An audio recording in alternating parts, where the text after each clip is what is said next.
بسم الله الرحمن الرحيم عما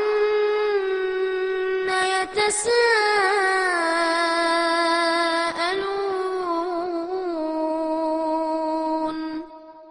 عن النبأ العظيم الذي هم فيه مختلفون كلا سيعلمون ثم كلا سيعلمون ألم نجعل الأرض مهادا والجبال أوتادا وخلقناكم أزواجا وجعلنا نومكم سباتا وجعلنا الليل لباسا وجعلنا النهار معاشا. அஸ்ஸலாமு அலைக்கும் வரஹ்மத்துல்லாஹி வபரகாத்துஹு. கண்ணியத்திற்குரிய பெரியோர்களே, தாய்மார்களே, சகோதர சகோதரிகளே, இஸ்லாத்தின் ஆதாரம் இறை செய்தி மட்டுமே என்கிற தலைப்பு எனக்கு வழங்கப்பட்டிருக்கிறது. தமிழ்நாடு தௌஹீத் ஜமாத் திருக்குரானையும் ஆதாரபூர்வமான நபி மொழிகளையும் இஸ்லாத்தின் மூல ஆதாரங்களாக கொண்டு செயல்படுகிற ஒரு ஜமாத். இந்த ஜமாத் சார்பாக கடந்த 30 ஆண்டுகளுக்கும் மேலாக சத்திய இஸ்லாத்தை நோக்கி மக்களை அழைக்கின்ற பொழுது இந்த கொள்கையை ஏற்க மறுத்தவர்கள், அறியாமையின் காரணத்தினால் இந்த கொள்கையை எதிர்க்கக்கூடியவர்கள் எல்லோருமே இந்த ஜமாத் மீது வைக்கின்ற பிரதானமான ஒரு குற்றச்சாட்டு, மதுஹபுகளை பின்பற்றக்கூடியவர்கள் இமாம் ஷாஃபி ரஹமத்துல்லாஹி அலைஹி அவர்களை பின்பற்றுகிறோம் என்று சொல்லுகிற ஷாஃபி மதுஹபை சார்ந்தவர்களும், இமாம் அபு ஹனீஃபா ரஹமத்துல்லாஹி அலைஹி அவர்களை பின்பற்றுகிறோம் என்று சொல்லுகிற ஹனஃபி மதுஹபை சார்ந்தவர்களும், ஏகோபித்த சஹாபாக்களை நாங்கள் பின்பற்றுகிறோம் என்று சொல்லுகிற ஜாக் என்கிற இயக்கத்தை சார்ந்தவர்களும், அல்லது சலஃபு என்று சொல்லக்கூடிய சகோதரர்களாக இருந்தாலும் அவர்கள் தௌஹீத் ஜமாத் மீது வைக்கின்ற ஒரு குற்றச்சாட்டு என்னவென்றால், இமாம்களாக இருக்கக்கூடியவர்கள் நபி ஸல்லல்லாஹு அலைஹி வஸல்லம் அவர்களுடைய மரணத்திற்கு பிறகு கிட்டத்தட்ட 50-60 ஆண்டுகளிலேயே இமாம் அபு ஹனீஃபா வந்துவிட்டார். அதற்கு பிறகு இமாம் ஷாஃபி அவர்கள் வந்திருக்கிறார்கள். இவர்கள் மூத்த அறிஞர்கள், இஸ்லாத்திற்காக அரும்பாடுபட்டவர்கள். இந்த மார்க்கத்தை நம்மிடத்திலே கொண்டு வந்து சேர்ப்பதற்கு எத்தனையோ பல தியாகங்களை புரிந்தவர்கள். ஆனால் நீங்கள் சொல்லுகிற கூற்றுகள் புகாரியில் இருக்கிறது என்கிறீர்கள், முஸ்லிம் சொன்னார் என்கிறீர்கள், திர்மிதி, அபுதாவுத், அபு ஹாத்தம் என்கிற அறிஞர்கள் சொன்னதாக செய்திகளை குறிப்பிடுகிறீர்கள். இவர்கள் அத்தனை பேருமே பிந்தைய காலத்திலே வந்தவர்கள், சமீப காலத்து அறிஞர்கள். ஆனால் நாங்கள் முந்தைய காலத்து அறிஞர்களை பின்பற்றுகிறோம் என்ற ஒரு வாதத்தை வைக்கிறார்கள்.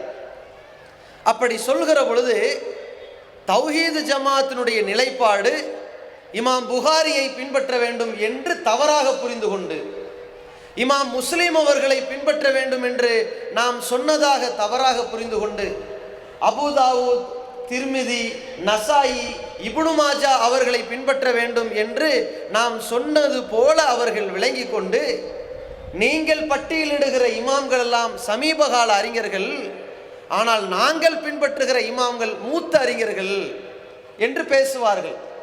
சகஜமாக அவர்கள் தங்களுடைய வாதங்களை வைக்கிற பொழுது புகாரி முந்தியவரா, அபு ஹனீஃபா முந்தியவரா, புகாரி முந்தியவரா, ஷாஃபி முந்தியவரா என்றெல்லாம் பேசுவார்கள்.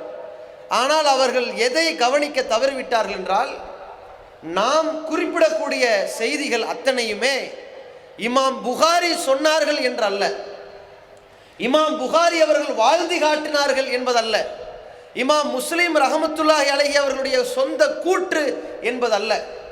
நாங்கள் சொல்வது திருமறை குர்ஆன் இப்படி சொல்கிறது என்று, நபிகள் பெருமகனார் ஸல்லல்லாஹு அலைஹி வஸல்லம் இப்படி சொன்னார்கள் என்று. ஆனால் நீங்கள் எப்படி திசை திருப்பி விட்டீர்கள் என்றால், நீங்கள் புதிய புதிய இமாம்களை பின்பற்ற சொல்கிறீர்கள், நாங்கள் நெடுங்காலத்தில் வாழ்ந்த இமாம்களை பின்பற்ற சொல்கிறோம் என்கிற ஒரு கருத்தை மக்களிடத்தில் விதைத்து விட்டார்கள்.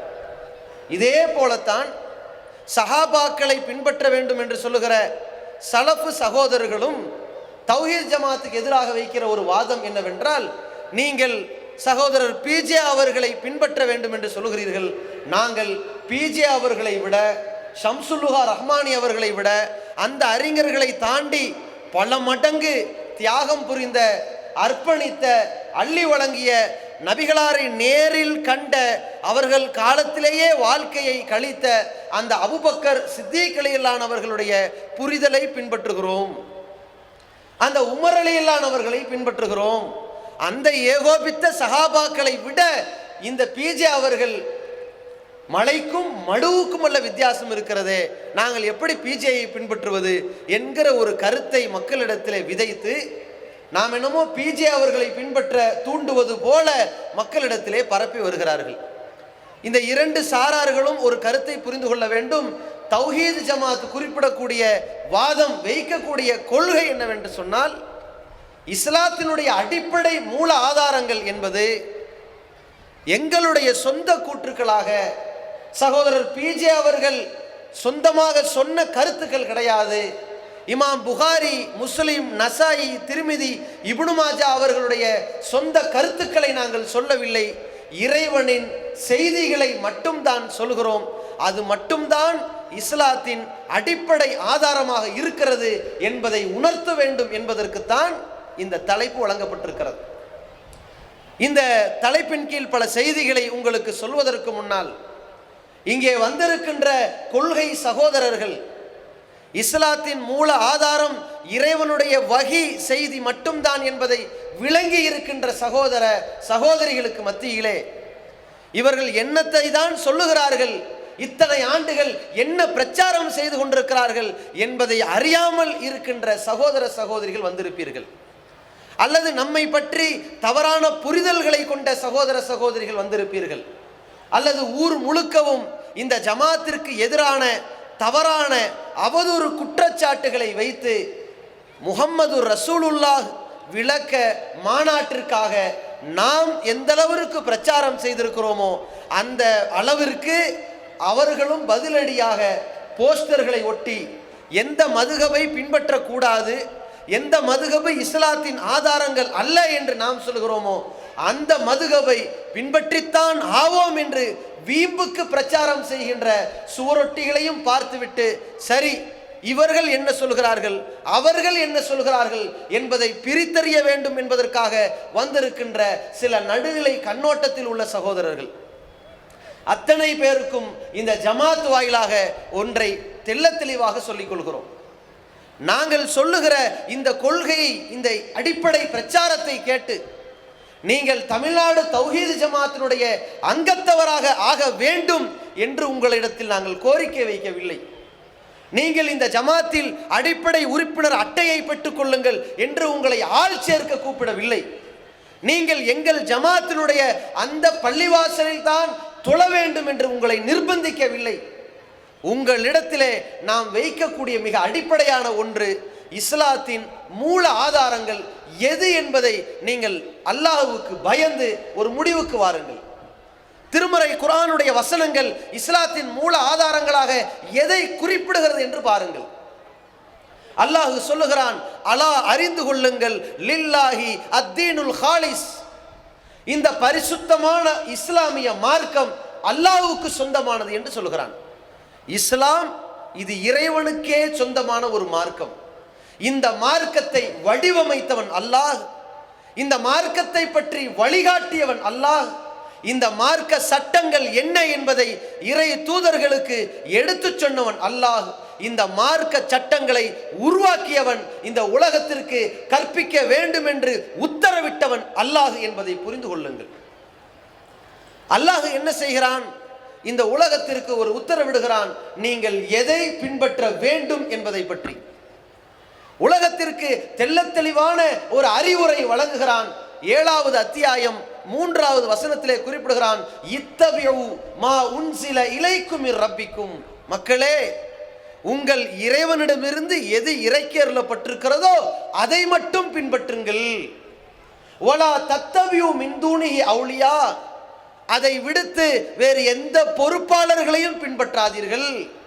அப்படி ஒருவேளை நீங்கள் செய்வீர்களானால் கலீலம்மா ததக்கரூன், நீங்கள் குறைவாகத்தான் சிந்திக்கிறீர்கள். நீங்கள் நிறைவாக சிந்திக்கக்கூடியவர்களாக இருந்தால், நீங்கள் புத்தி கூர்மையோடு இருப்பவர்களாக இருந்தால், இஸ்லாமிய மார்க்கம் என்றால் எது தெரியுமா? உங்கள் இறைவன் புறத்திலிருந்து உங்களுக்கு எது இறக்கி அருளப்பட்டிருக்கிறதோ அது மட்டும்தான் இஸ்லாம். இதை மட்டுமே நீங்கள் கவனத்தில் கொண்டு எந்த சட்டங்களை முடிவெடுத்துக் கொள்ளலாம். நம் சமுதாயத்திலே உங்களிடத்திலே எடுத்துரைக்கப்படுகிற தொழுகை சட்டங்கள், நோன்பின் சட்டங்கள், ஜகாத்தின் சட்டங்கள், ஹஜ்ஜை பற்றிய தெளிவுகள், இதை தாண்டி உங்களுக்கு வழங்கப்படுகிற திருக்குரான் விளக்க உரைகள், ஹதீஸ் விளக்க உரைகள், கொள்கை கோட்பாடுகள், வாழ்க்கை வழிமுறைகளான இஸ்லாமிய நெறிமுறைகள் அனைத்தும் நீங்கள் செவிதாழ்த்தி கேட்கின்ற எந்த செய்திகளாக இருந்தாலும் ஒரே ஒரு இலக்கணத்தை வைத்துக் கொள்ளுங்கள், இது இறைவன் புறத்திலிருந்து வந்ததா அல்லது உங்களுடைய சொந்த கூற்றா என்பதை மட்டும் பார்த்துக் கொள்ளுங்கள். எந்த அஜரத்தாக இருந்தாலும் சரி, ஆலிம்சாவா இருந்தாலும் போய் கேளுங்கள், நீங்கள் சொல்லுகிற இந்த செய்தி அல்லாஹ்விடமிருந்து இறங்கி வந்த செய்தியா, அல்லாஹ்விடமிருந்து இறங்கி வந்ததாக அல்லாஹுவின் தூதர் சொன்ன செய்தியா? இந்த ரெண்டை மட்டும் கேளுங்கள். இது மிக தெளிவான ஒரு அடிப்படை உங்களுக்கு விளக்கிவிடும். அந்த ஆலிம் சொல்கிறார், இது அல்லாஹ்விடமிருந்து வந்ததுதான். சரி, வந்தது என்றால் திருக்குரானில் இருக்கும், எடுத்து காட்டுங்கள். அப்படி அல்லாஹ்விடமிருந்து தான் வந்தது என்றால் ஆதாரபூர்வமான நபி மொழிகளாக இருக்கும், எடுத்து காட்டுங்கள். இருக்கிறது என்றால் ஏற்றுக்கொள்ளுங்கள், யார் சொன்னாலும் சரி. இதைத்தான் தௌஹீத் ஜமாத் சொல்கிறது.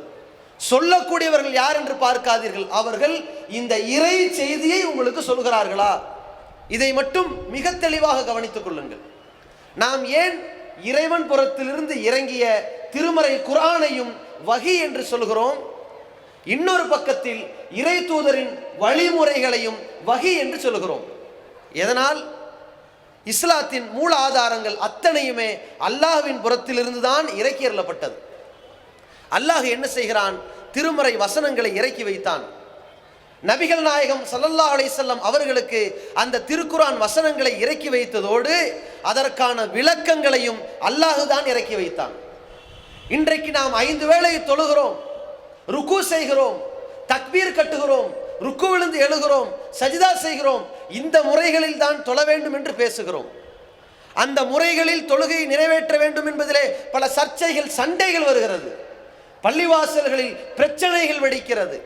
நெஞ்சில் கை கட்டுவதா, தொப்புளுக்கு கீழ் கட்டுவதா, விரலை அசைத்திருப்பதா, நீட்டிக்கொண்டே இருப்பதா, எதை பின்பற்றுவது? ரெண்டும் அப்படியே போக வேண்டியதான, இதற்கெல்லாம் ஒரு பிரச்சனையா என்று மக்கள் பேசுகிறார்களே, என்ன காரணம்? இவர்கள் நினைத்து கொண்டார்கள் திருக்குர்ஆன் மட்டும் அல்லாஹ்விடம் இருந்து இறங்கியது, தொழுகை முறைகள், அதை பற்றிய வடிவங்கள் எல்லாம் நபிகளாருடைய சொந்த கருத்தாக வந்திருப்பது. எனவே அதில் பல வகையான கருத்து வேறுபாடுகள் இருக்கிறது. நாம நம்மை விருப்பப்படி, நம்முடைய வாழ்க்கைப்படி, நம்ம இமாம்கள் சொன்னபடி அப்படியே பின்பற்றிட்டு போகலாம் என்று நினைத்து கொண்டிருக்கிறார்கள். ஆனால் இஸ்லாத்தினுடைய மூல ஆதாரங்களாக இருப்பது திருமறை குர்ஆனும் நபிகள் பெருமகனார் ஸல்லல்லாஹு அலைஹி வஸல்லம் அவர்களுடைய வாழ்க்கை வழிகாட்டுதல்களுமாக இருக்கிறது. ஏன்? அல்லாஹ் அப்படித்தான் இறக்கி வைத்தான். நபிகள் நாயகம் ஸல்லல்லாஹு அலைஹி வஸல்லம் அவர்களுக்கு ஒரு முறை திருக்குர்ஆன் வசனத்தை ஜிப்ரீல் அலைஹிஸ்ஸலாம் அவர்கள் ஓதி காண்பிக்கிறார்கள். ரசூலுல்லாஹ் என்ன செய்கிறார்கள்? அவசரப்பட்டு வேக வேகமாக எங்கே ஜிப்ரீல் வந்துவிட்டு போய்விட்டால் சொன்ன வசனங்களை மறந்து விடுவோமோ என்று பயந்து வேக வேகமாக நாவை அசைத்துக் கொண்டிருக்கிறார்கள். உடனே அல்லாஹ் சொன்னான், லா துஹர்ரிக் பிஹி லிசானக லிதாஜல பிஹி. முஹம்மதே, நபியே, அவசரப்பட்டு உங்கள் நாவை அசைக்காதீர்கள். ஏன் அசைக்கிறீங்க? இந்த ஜிப்ரீல் சொல்லிட்டு போயிட்டார்னா அப்புறம் மனப்பாடம் பண்ணுறதுக்கு, வாய்ப்பாடு சொல்கிறதுக்கு ஆள் இல்லை என்பதாலா? அப்படி அசைக்காதீர்கள். ஏன்னா நம்மெல்லாம் பயப்படுவோம்ல. நம்ம ஒரு சூறாவை மனப்பாடம் பண்ணோம், எப்படி பண்ணியிருப்போம்? அஜரத்து மண்டையில் கொட்டு வச்சு 4 மிதி மிதிச்சு படுறா மூதேவி கழுத எருமை அது இதுன்னு திட்டி 1க்கு 10 வாட்டி அந்த சூறாவை சொல்லி அப்புறம் படிச்சியா புரிஞ்சுதா எங்கே ஓது, நீ எல்லாம் உருப்படவே மாட்டேன் சனியம் போ இப்படின்னு வாங்கி இவ்வளவு சுத்துல வந்து தான் படித்து வந்திருப்போம். இதே மாதிரி நபிகள் நாயகம் ஸல்லல்லாஹு அலைஹி வஸல்லம் அவர்கள் நினைக்கிறாங்க, ஜிப்ரீல் அலைஹிஸ்ஸலாம் வந்து சொல்லிட்டு உடனே போயிட்டாங்கன்னா மனப்பாடம் பண்ணுறதுக்கு என்ன பண்ணுறது? அதற்குத்தான் அல்லாஹ் சொல்கிறான், லா துஹர்ரிக் பிஹி லிசானக லிதாஜல பிஹி, அவசரப்பட்டு உன்னுடைய நாவை இவ்வளவு வேகமாக அசைத்து கொண்டு இருக்காதீர்கள். இன்ன அலைனா ஜம்அஹு வ குர்ஆனா, இந்த திருக்குர்ஆனை ஒன்றிணைப்பது என்னுடைய கடமை, நான் பார்த்துக்குவேன். ஓ உள்ளத்தில் சேர்ப்பது என் வேலை, அதை நான் பார்த்துக்கிறேன். அதை ஓதி காண்பிக்க செய்வது அது என்னுடைய வேலை, நான் செய்வேன். அல்லாஹ் ரப்புல் ஆலமீன் நபிகளாருக்கு பொறுப்பெடுத்துக் கொண்டான். நாமெல்லாம் அப்படி இல்லை. நாமெல்லாம் எப்படிப்பட்டவங்க? ஒரு டேப் ரெக்கார்டில் அந்த காலத்தில் ரெக்கார்டு பண்ணும் பொழுது மாஸ்டர் கேசட்டும் ரெக்கார்டு ஓடும், பக்கத்தில் இருக்கிற டம்மி கேசட்டும் ஓடும்.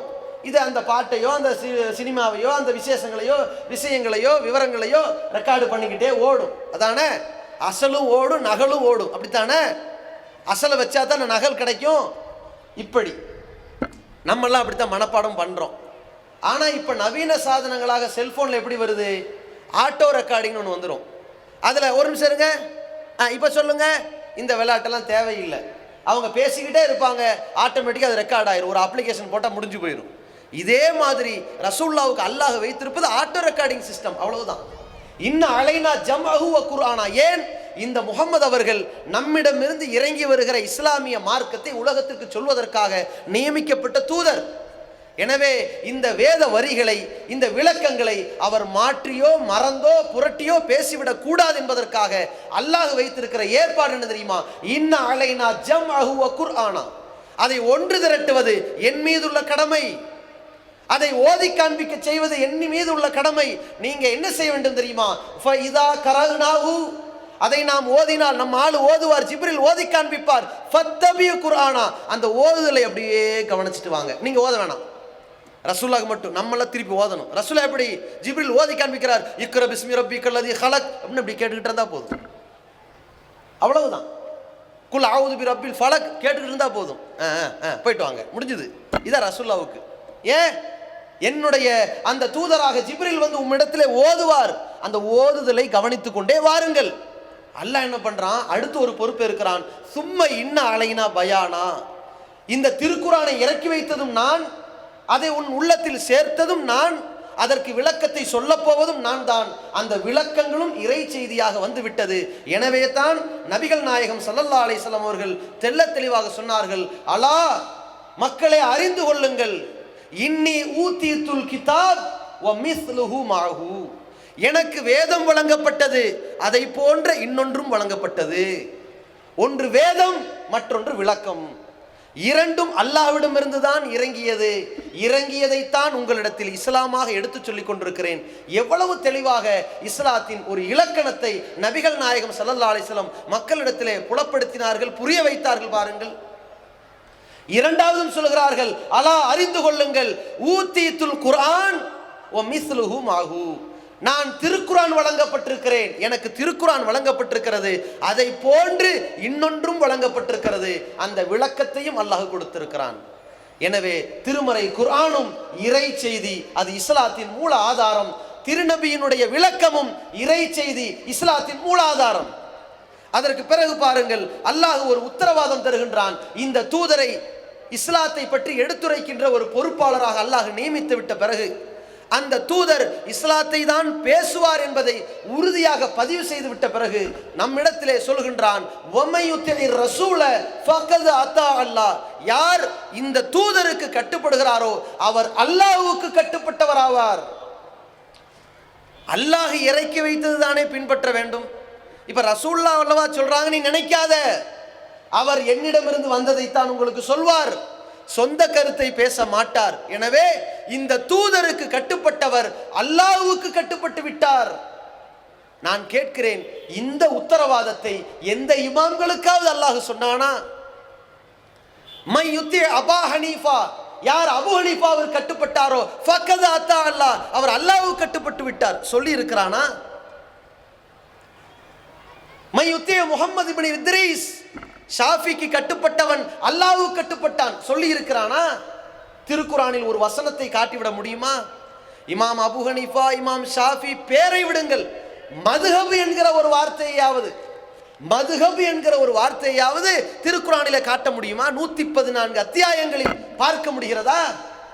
அல்லது நபிகள் பெருமகனார் ஸல்லல்லாஹு அலைஹி வஸல்லம் அவர்களாவது எனக்கு கட்டுப்பட்டவர் அல்லாஹ்வுக்கு கட்டுப்பட்டவர் என்று சொன்னார்கள். மன் அத்தானி தஹலல் ஜன்னா, எனக்கு கட்டுப்பட்டவர் சொர்க்கத்தில் நுழைவார் என்றார்கள். அதுபோல இந்த இமாம்களுக்கு கட்டுப்பட்டவர் அல்லாஹ்வுக்கு கட்டுப்பட்டவர் சொன்னார்களா? இல்லையே. ஏன்? இது மட்டும்தான் இஸ்லாம். அல்லாஹ் உத்தரவாதம் கொடுக்கின்றான், இந்த தூதருக்கு கீழ்ப்படிந்தவர் அல்லாஹ்வுக்கு கட்டுப்பட்டவர். ஏன்? ஒமா யன்திகு அனில் ஹவா, இந்த தூதர் முஹம்மது இருக்கிறாரே அவர் தன்னுடைய மன இஷ்டப்படி பேச மாட்டார். இன் ஹுவ இல்லா வஹீயுஹா, இறைவனிடமிருந்து எது இறக்கி அருளப்பட்டிருக்கிறதோ அந்த இறை செய்தியை தான் உங்களுக்கு சொல்வார். எனவே தைரியமாக இந்த தூதரை பின்பற்றுங்கள் அல்லாஹ் சொல்லிவிட்டான். அந்த பொறுப்பை, அந்த பணியை நபிகள் நாயகம் ஸல்லல்லாஹு அலைஹி வஸல்லம் அவர்கள் எவ்வளவு கண்ணும் கருத்துமாக எடுத்துக்கொண்டார்கள் பாருங்கள். சஹாபாக்களிடத்திலே மார்க்கம் என்றால் எது என்கிற ஒரு கேள்வியிலே அல்லாஹ் எதையெல்லாம் சொன்னானோ அது இஸ்லாம், நான் எதையெல்லாம் உங்களுக்கு, அது என்னுடைய சொந்தமோ பந்தமோ பாசமோ நட்போ உறவோ அது பற்றிய செய்திகளோ அல்லது அல்லாஹ்விடமிருந்து வந்தது பற்றிய செய்திகளோ எதுவாக இருந்தாலும் அதுவும் இஸ்லாம் என்று எந்த ஒரு தருணத்திலும் இஸ்லாத்தை பொது உடைமையாக அல்லாஹ்வுடைய தூதர் ஆக்கியதே இல்லை. அல்லாஹ்வுடைய தூதர் ஸல்லல்லாஹு அலைஹி வஸல்லம் அவர்கள் இந்த சஹாபா பெருமக்களுக்கு தெள்ளத் தெளிவாக சொன்னார்கள். என்ன தெரியுமா? அல்லாஹ்விடமிருந்து இறங்கியதை தான் நான் பின்பற்றி கொண்டிருக்கிறேன். மா குன்து பிதா மினர் ருசுல், எல்லா இறை தூதர்களும் எதை சொன்னார்களோ அதை சொல்ல வந்திருக்கிறேன். அந்த தூதர்கள் சொன்னதிலிருந்து புதுமையாக வடிவமைத்து புத்தம்புது செய்திகளை நூதனப்படுத்தி சொல்வதற்கு நான் வரவில்லை. எனக்கு என்ன நடக்கும் என்றே எனக்கு தெரியாது, எனக்கு வந்ததைத்தான் உனக்கு சொல்லிக் கொண்டிருக்கிறேன் என்று ரசூலுல்லாஹி ஸல்லல்லாஹு அலைஹி வஸல்லம் சஹாபாக்களுக்கு தெளிவுபடுத்துகிறார்கள். இருந்தாலும் சஹாபாக்களுக்கு ஒரு நம்பிக்கை இருந்தது. என்ன நம்பிக்கை? ரசூலுல்லாஹ் எதை சொன்னாலும் அப்படியே கட்டுப்பட்டுட்டு போயிடணும் என்கிற நம்பிக்கை இருந்தது. அது இறை செய்தியா இல்லையா என்கிற வேறுபடுத்தி பார்க்கின்ற அந்த வித்தியாசத்தை அறியாமல் அப்படியே கட்டுப்பட்டார்கள். இப்னு மாஜா என்ற ஹதீஸிலே பதிவு செய்யப்பட்டிருக்கிற ஒரு செய்தி, ஒரு கட்டத்திலே நபி ஸல்லல்லாஹு அலைஹி வஸல்லம் அவர்கள் சஹாபாக்களை, மதீனத்து அன்சாரிகளை பார்க்கிறார்கள். பேரிச்ச மரங்களை அவர்கள் மகரந்த சேர்க்கை செய்கிறார்கள். ஆணை பெண்ணோடு இணைப்பது போல ஆண் மரம் பெண் மரம் என்று இணைத்து கொண்டிருக்கிறார்கள். ரசூலுல்லாஹி ஸல்லல்லாஹு அலைஹி வஸல்லம் பார்த்துட்டு, இதெல்லாம் ஏன் இப்படி பண்ணுறீங்க? இல்லை, இந்த மாதிரி இணைச்சாதான் அதிகமான மகசூல் கிடைக்கும், அதிகமான பேரிச்சம்பழங்கள் கிடைக்கும் சஹாபாக்கள் சொல்கிறாங்க. அப்போ ரசூலுல்லாஹ் சொல்கிறாங்க, வேணாம் அப்படிலாம் பண்ணாதீங்க அப்படின்ட்டாங்க. அந்த ஆண்டு விளைச்சல் ரொம்ப குறைஞ்சிருச்சு. அப்போ ரசூலுல்லாஹி ஸல்லல்லாஹு அலைஹி வஸல்லம் கேட்குறாங்க, ஏன் அவங்க ஒரு ஜனாதிபதி, ஒரு நாட்டில் வறட்சி எழுச்சி எல்லாத்தையும் கவனிக்க வேண்டிய ஒரு பொறுப்பாளர். அப்போ அல்லாஹ்வுடைய தூதர்கள் விசாரிக்கிறாங்க, என்ன இப்போ ரொம்ப அந்த விளைச்சலாம் ரொம்ப குறைஞ்சி போச்சு, என்ன காரணம் அப்படின்னு கேட்டாங்க. அப்போ சஹாபாக்கள் சொன்னாங்க, இல்லை நீங்கள் தான் இந்த மகரந்த சேர்க்கை செய்ய வேணாம்னு சொல்லிட்டீங்களே, அதனால தான் இப்படி ஆகிப்போச்சு. நீங்கள் சொல்லிட்டீங்க, நாங்கள் செஞ்சிட்டோம், ஆனால் இப்படி ஆகிப்போச்சுட்டாங்க. அப்பொழுதுதான் நபிகள் நாயகம் ஸல்லல்லாஹு அலைஹி வஸல்லம் அவர்கள் அந்த மக்களுக்கு ஒரு தெளிவுபடுத்துகிறார்கள். இந்த மக்கள் இதை ஒரு மார்க்க கடமையை போன்று ஏற்று நடக்கிறார்களே. அல்லாஹ்வுடைய தூதர் அவர்கள் வித்தியாசப்படுத்துகிறார்கள். மக்களே, ஒன்றை தெளிவாக புரிந்து கொள்ளுங்கள், அது என்னுடைய சொந்த கருத்து. நான் சொன்ன சொந்த கருத்து இருக்கிறதே, யுஹ்தி வ யுஸீபு, அதுல தப்பும் இருக்கும் சரியாவும் இருக்கும், நீங்க அதை ஏத்துக்காதீங்க. ஆனால் இதா குல்துலக்கும் காலல்லாஹ், அல்லாஹ் சொல்கிறான் என்று நான் எதையாவது சொல்வேனேயானால் ஃபலன் உகதிப அலல்லாஹ், அல்லாஹ் மீது நான் பொய் சொல்ல மாட்டேன். அப்ப நீங்க மார்க்கம்னு அதை ஏற்று செயல்பட்டு கொள்ளுங்கள். அல்லாஹ்வுடைய தூதர் உலக மக்களுக்கு எவ்வளவு அழகான ஒரு தெளிவாக சொல்கிறார்கள், மக்களே, நான் சொந்த கருத்தாக ஒன்றை பேசினேனே ஆனால் அதில் தவறும் வரும் சரியானதும் வரும். அல்லாஹ்விடமிருந்து வந்ததாக, அல்லாஹ் சொன்னான் என்று சொன்னதாக உங்களிடத்தில் பேசினேனே ஆனால் அல்லாஹ் மீது நான் ஒருபோதும் பொய் சொல்ல மாட்டேன், நீங்கள் மார்க்கம் என்று ஏற்று கட்டுப்பட்டுக் கொள்ளுங்கள் என்றார்கள் ரசூலுல்லாஹ். இவ்வளவு தெளிவான ஒரு விளக்கத்தை நபிகள் நாயகம் சொன்னார்கள். அதனால்தான் அல்லாஹ் சொன்னான், இந்த தூதர் தன்னுடைய சொந்த கருத்தை மார்க்கமாக இணைக்க மாட்டார், திணிக்க மாட்டார், மக்கள் நினைக்கும் வரை பேச மாட்டார். அல்லாஹ்விடமிருந்து வந்ததைத்தான் சொல்வார். இஸ்லாத்தின் மூல ஆதாரம் அங்கிருந்து வர வேண்டும் என்பதை சஹாபாக்களுடைய உள்ளத்தில் மிக தெளிவாக ஆழமாக பதிவு செய்தார்கள். அதை நீங்களும் பதிவு செய்து கொள்ளுங்கள் என்று சொல்கிறோம். எந்த அளவிற்கு என்றால், அல்லாஹ்வுடைய தூதர் அவர்கள் மக்களிடத்திலே தெளிவுபடுத்துகிறார்கள், ஏதோ வேத வரிகள் தான் அல்லாஹ்விடமிருந்து வந்ததாகவும் மற்றதெல்லாம் ரசூலுல்லாஹ் சொந்தமாக சொன்னதாகவும் யாரும் நினைத்து விடக்கூடாது. ஏதோ வணக்க வழிபாடுகளை பற்றிய ஒரு உத்தரவு, அக்கீமுஸ் ஸலாத், தொழுகையை நிலைநாட்டுங்கள், ஆத்து ஸகாத், ஸகாத் வழங்குங்கள், இந்த உத்தரவு தான் அல்லாஹ்விலிருந்து வந்திருக்குது.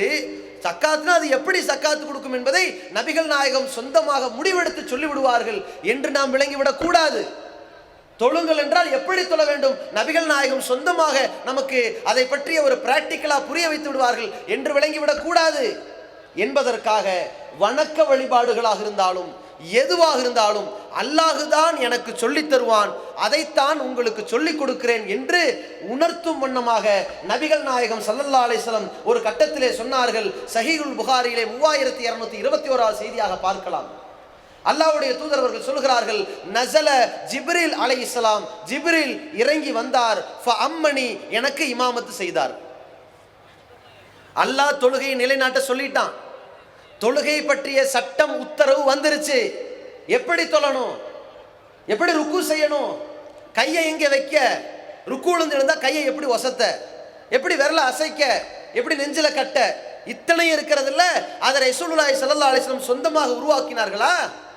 இல்லையே, மக்களிடத்திலே புரிய வைத்தார்கள். அம்மனி ஜிப்ரீல் அலைஹிஸ்ஸலாம், எனக்கு ஜிப்ரீல் அலைஹிஸ்ஸலாம் இமாமத்து செய்தார்கள். அப்புறம் ரசூலுல்லாஹி ஸல்லல்லாஹு அலைஹி வஸல்லம் சொல்றாங்க, சல்லைத்து மாஹு, நான் அவரோடு தொழுதேன், சும்ம சல்லைத்து மாஹு, பிறகு தொழுதேன், சும்ம சல்லைத்து மாஹு, பிறகு தொழுதேன், சும்ம சல்லைத்து மாஹு, பிறகு தொழுதேன், சும்ம சல்லைத்து மாஹு, பிறகும் தொழுதேன். என்ன தெரியுமா, 5 வேளை தொழுதேன். இதுதான் மகரிப். இப்படித்தான் மகரிப். யார்? ஜிப்ரீல் சொல்லித்தான் நபிகளாருக்கு தெரியும், ஜிப்ரீலுக்கு அல்லாஹை சொல்லித்தான் ஜிப்ரீலுக்கு தெரியும். ஏன்? இந்த வணக்க வழிபாடுகள் இறைவன் புறத்திலிருந்து வந்தது.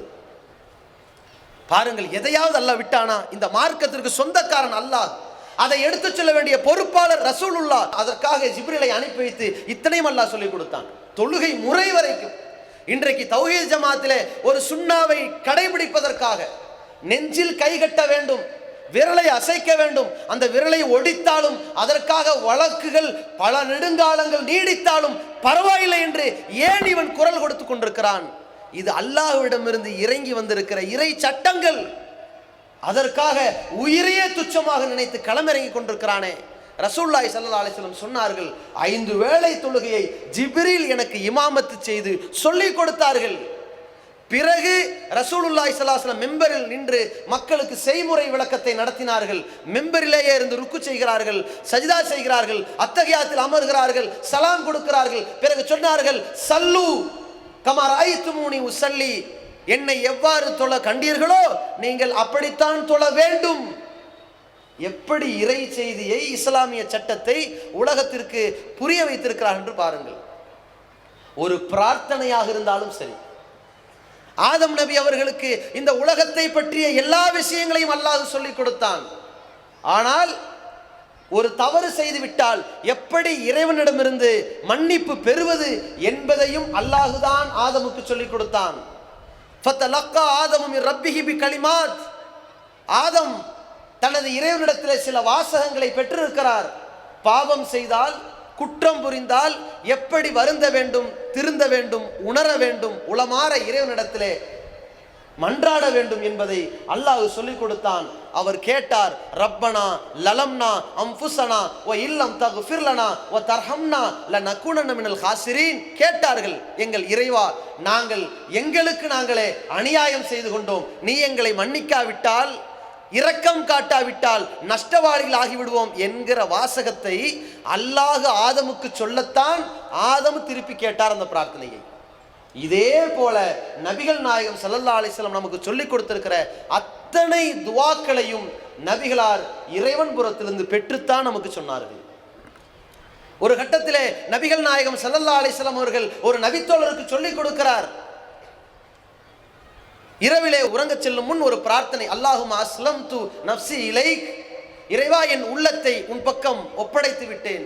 ஓ வஜ்ஜஹது வஜ்ஹி இலைக், என்னுடைய முகத்தை இதோ உன் பக்கம் திருப்பி விட்டேன். ஓ ஃபவ்வல்து அம்ரி இலைக், என் காரியங்களை எல்லாம் உன் பக்கம் சமர்ப்பித்து விட்டேன். ஓ அல்ஜஹது அஹ்ரி இலைக், இதோ என் முதுகு இருக்கிறேன்.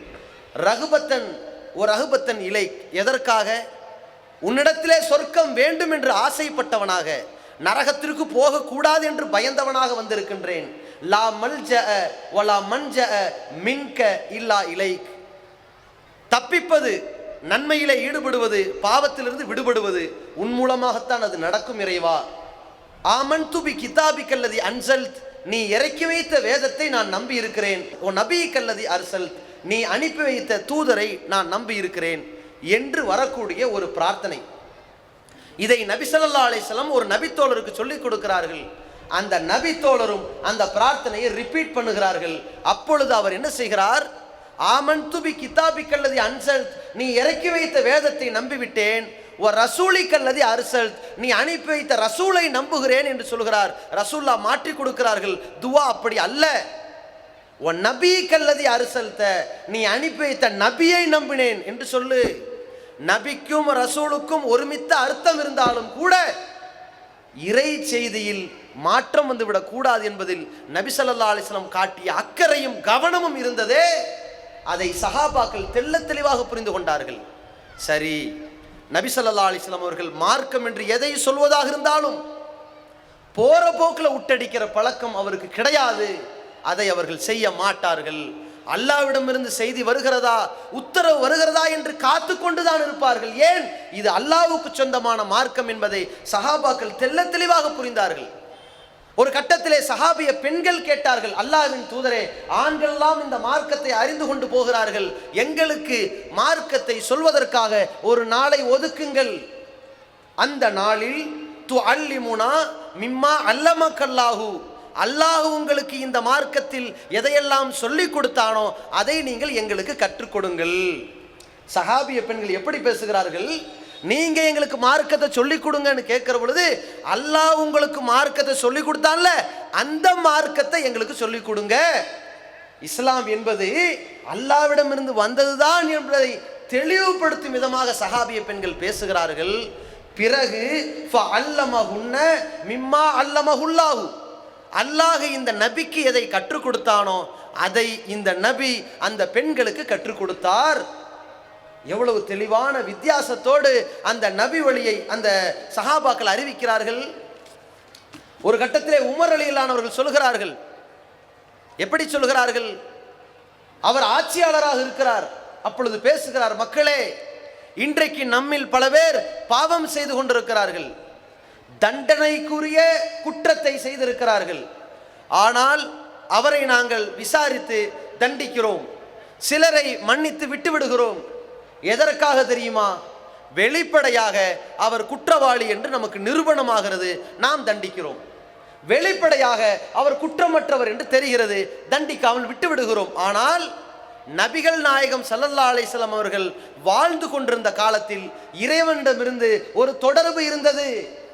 இறைவன் அந்த மார்க்கத்தை இறை தூதருக்கு இறக்கி வைத்துக் கொண்டிருந்தான்.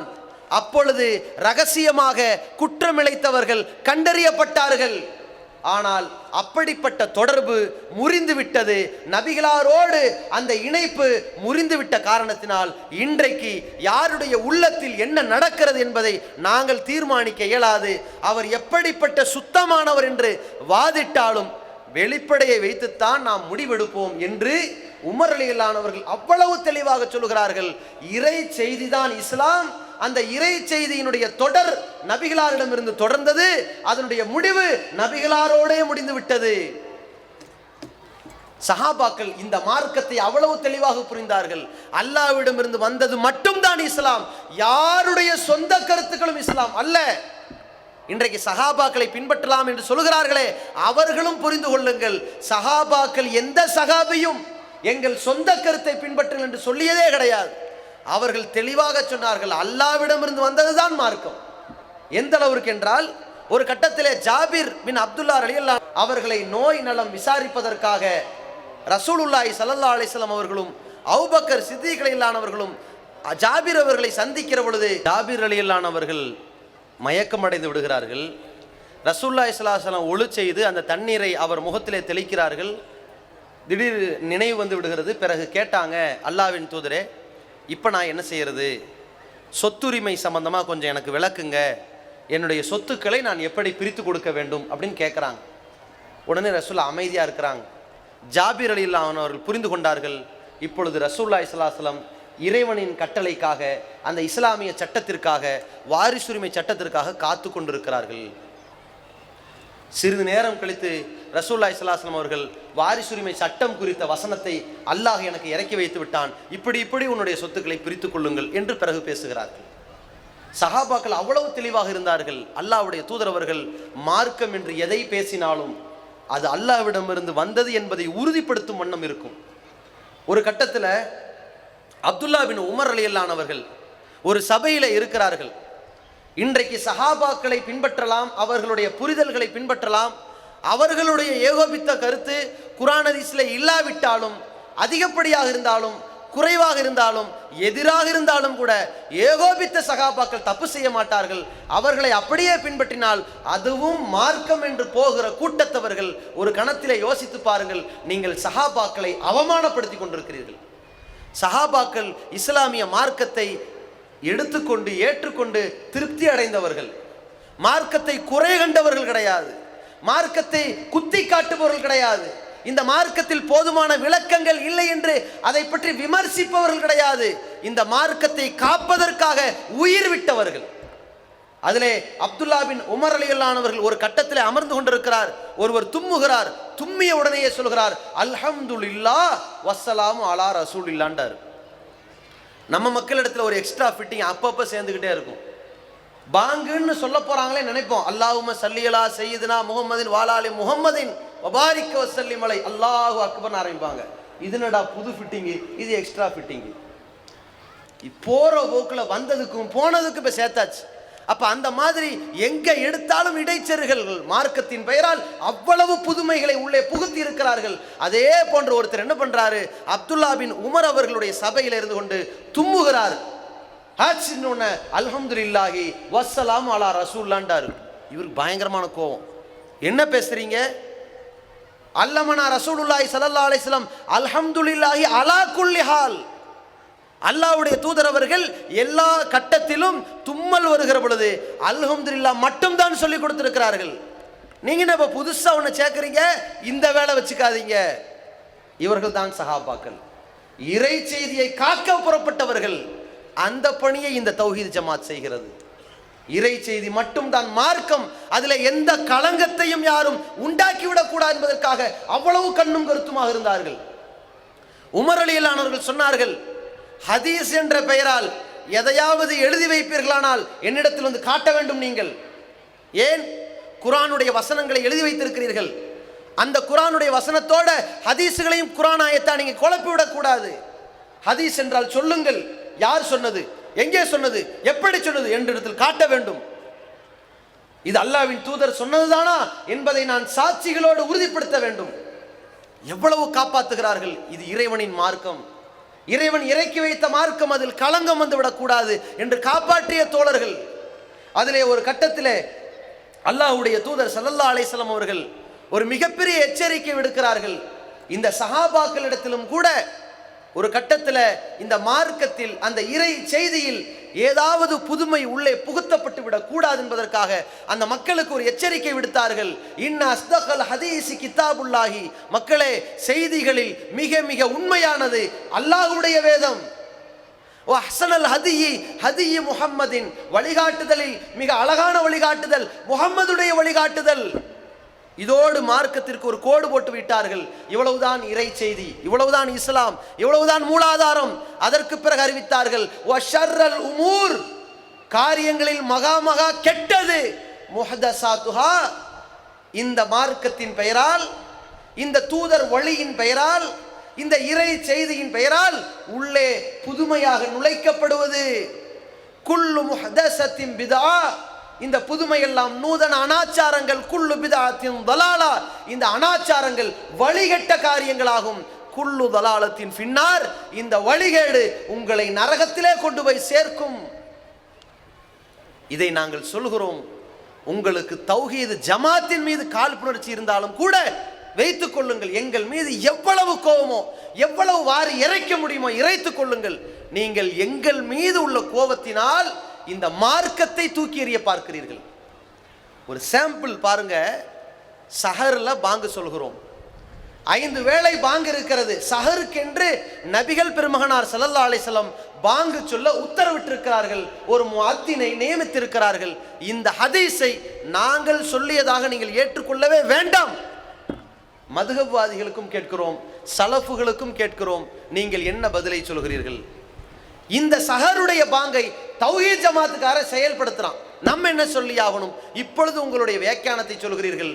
அந்த காலத்தில் ரசூலுல்லாஹ் காலத்தில் நோன்பு வைக்கிறவங்களுக்கு எழுப்பி விடுறதுக்கு அலாரம் வாட்சி இல்லை, இன்னைக்கு வந்துருச்சு இல்லை, அப்புறம் எதுக்கு பாங்கு என்று உங்களுடைய வியாக்கியானத்தை உள்ளே புகுத்தினீர்களே. யோசித்து பாருங்கள். அல்லாஹ் சொல்கிறான், மா கான லி முஃமினின் வலா முஃமினத்தின் இதா கலல்லாஹு வ ரசூலுஹு அம்ரா.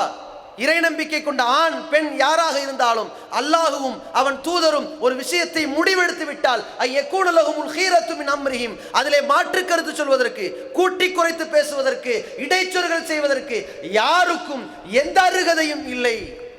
ஒமையாசில்லாஹ் வ ரசூல், யார் அல்லாஹ்வுக்கும் அவன் தூதருக்கும் மாறு செய்கிறார்களோ ஃபக்கது வல்ல, அவன் திட்டவட்டமான ஒரு வழிகேட்டில் விழுந்து விடுகிறான். லலாலம் முபீனா, தெளிவான வழிகேட்டில் விழுவான் என்று அல்லாஹ் சொன்னானே.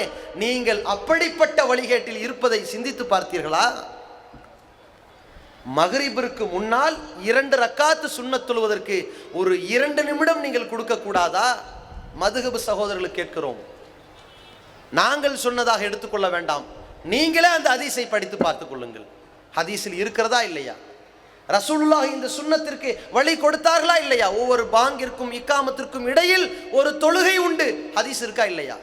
சல்லு கபுலல் மக்ரிபி இன் ஷிஅ்தும், நீங்கள் விரும்பினால் மக்ரிபுக்கு முன்னால் 2 ரக்காத் தொழுங்கள் என்றார்களே, ஹதீஸ் இருக்கா இல்லையா? எங்கள் மீது உள்ள கோபம் தூக்கி எறிந்து விடுங்கள், எங்களை திட்டிக் கொள்ளுங்கள். அந்த ஹதீஸை நீங்கள் ஏன் புறக்கணிக்கிறீர்கள்? நபிகளார் மீது உங்கள் மீது என்ன கோபம் சொல்லுங்கள். சஹாபாக்களை பின்பற்ற வேண்டும் என்ற கூற்றுக்களை பேசிக் கொண்டிருப்போர் இடத்திலே கேட்கிறோம், இந்த சஹருடைய பாங்கை நீங்கள் ஏன் பின்பற்ற மறுக்கிறீர்கள்? இதை சுன்னா என்று ஏன் சொல்வதற்கு மறைக்கிறீர்கள்? உங்களுக்கு அல்லாஹ்வுடைய தூதர் மீது உள்ள நேசத்தை விட தௌஹீத் ஜமாத்தின் மீது உள்ள காழ்ப்புணர்ச்சி உசந்து விட்டது. இஸ்லாத்தின் மூல ஆதாரங்களை உங்களுக்கு சொல்லிக் கொண்டிருக்கிறோம். அல்லாஹ்வுடைய தூதர் காலத்திலே பாங்கு என்பது ஜும்மாவிற்கு ஒன்றுதான். நீங்கள் இன்றைக்கு 2 பாங்குகளை உண்டாக்கி இருக்கிறீர்களே. அல்லாஹ் இறக்கி வைத்த சட்டத்தின்படி 1, நீங்கள் உண்டாக்கிய புதுமையின்படி 2 ஆகிவிட்டதே.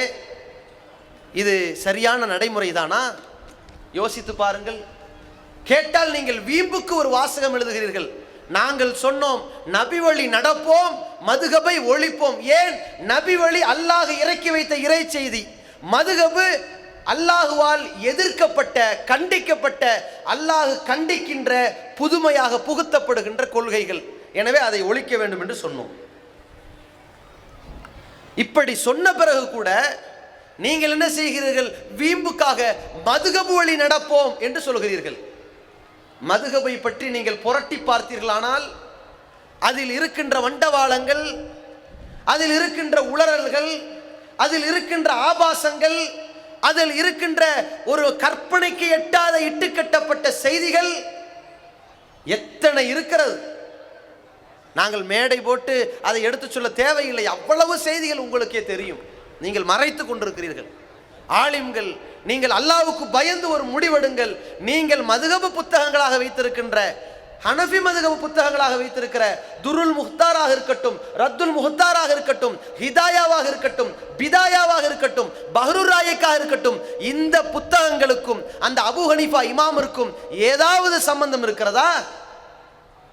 ஒரு 10 ஆண்டு, ஒரு 50 ஆண்டு, ஒரு 100 ஆண்டு அபு ஹனீஃபா இமாம் அவர்கள் மரணித்து 400-500 ஆண்டுகளுக்கு பிறகு அவர்களது பெயரால் எந்தவித அறிவிப்பாளர் தொடர் இல்லாமல், ஆத்தென்டிகபிளாக இல்லாமல் நீங்கள் விட்டடித்திருக்கின்ற புத்தகங்களை இமாம் அபு ஹனீஃபாவின் பெயரால் எழுதி வைத்துக் கொண்டு இந்த மதுஹபை பின்பற்றி என்கிறீர்களே, அதை ஒழிக்க வேண்டும் என்கிறோம். அது இஸ்லாம் அல்ல, அது அல்லாஹ்விடமிருந்து வந்த வஹி அல்ல என்பதை சொல்கிறோம். இமாம் ஷாஃபி அவர்கள் பெயரால் நீங்கள் வைத்திருக்கிறீர்களே, ஃபத்துல் மொயின் என்று சொல்கிறீர்கள், மஹல்லி என்று சொல்கிறீர்கள், இயானத்து தாலிப் என்று சொல்கிறீர்கள். எந்த புத்தகத்திற்காவது இமாம் ஷாஃபிக்கு தொடர்பு இருக்கிறதா? அவர் எழுதி வைத்த அல் உம்மு என்கிற புத்தகம் இருக்கிறது, அந்த முஸ்னது ஷாஃபி என்கிற புத்தகம் இருக்கிறது, அந்த புத்தகத்தை நீங்கள் எடுக்க மறுக்கிறீர்கள். ஆனால் இந்த புதிய புதிய புத்தகங்களை வைத்திருக்கிறீர்களே, இந்த செய்திகள் எதுவாவது இஸ்லாத்தின் தொடர்புள்ள இறை செய்திக்கு தொடர்புள்ளதாக இருக்கிறதா? கேட்டால் இந்த மதுஹபை பின்பற்றுவேன் என்று நீங்கள் வரட்டு பிடிவாதத்தோடு இருக்கிறீர்கள். நாங்கள் முஹம்மது ரசூலுல்லாஹ் என்று அடித்திருக்கிற சுவரொட்டிகளை தாண்டி நீங்கள் மதுஹபை பின்பற்றுவேன், வழிகேட்டில் தான் இருப்பேன் என்று வீம்பு பிடிப்பதற்கு அடித்திருக்கிற சுவரொட்டிகளின் எண்ணிக்கை ஏராளம். உங்களுக்கும் ஒரு கற்பனை, இவர்களை அவதூறாக சொல்லிவிட்டால் இவர்கள் நபிகளாரை கேவலமாக பேசுபவர்கள் என்று தௌஹீத் ஜமாத்தின் மீது அவதூறுகளை அள்ளி எறிந்து விட்டால் மாநாட்டுக்கு ஒரு பயம் போக மாட்டான். நினைத்து பார்த்தீர்கள்? ஆனால் தமிழகத்திலே நாம் கண்ட மாநாடுகளில் தமிழகத்திலேயே மிக அதிகப்படியான மக்கள் கடலை கொண்டு வந்து திரட்டி இருக்கிற மாநாடு இந்த மாநாடாக இருக்கிறது. அதற்கு முதல் கண்ணாக உங்களுக்கு நன்றியை தெரிவித்துக் கொள்கிறோம். அவ்வளவு சுவரொட்டி விளம்பரங்கள், அது நடக்குமா நடக்காதா, நடந்தே தீரும் என்று நீங்கள் விளம்பரம் போடுகிறீர்கள். போயிராதே போயிராதேன்னு மக்களை ஆள் சேர்த்திருக்கிறீர்கள், பாராட்டுகிறோம்.